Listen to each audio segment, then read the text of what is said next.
After 9/11, the National Security Agency began eavesdropping on Americans without court orders, part of the Bush administration's war on terror. Adrian Kinney, an Arabic linguist and military intelligence officer, worked in an NSA facility for 2 years, monitoring phone calls from Afghanistan, Iraq, and the surrounding region. I would say that it was fairly common that we would intercept the conversations of Americans, either journalists, aid workers, or even members of the military.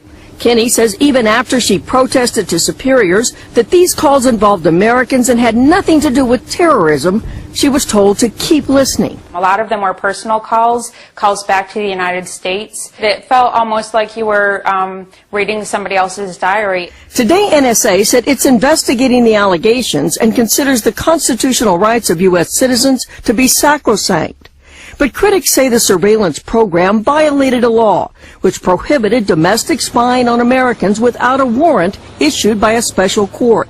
Congress loosened those restrictions in 2007. James Bamford is author of 3 books and a new Nova documentary titled The Spy Factory, to be broadcast on PBS tomorrow night. He says spying on Americans was more extensive than the government has admitted, and that a criminal investigation is needed. The point is, you've got to at least do the legal thing in the United States, which is investigate a potential criminal activity and find out what happened. Some conservatives, including Harvard professor Charles Fried, say even if the law was violated, prosecutions are unwarranted. Everybody in the chain of command, top to bottom, that was engaged in this eavesdropping was acting in an emergency situation, acting to protect us. Though progressive activists are demanding a thorough investigation and full public disclosure, some acknowledge that prosecutions are unlikely.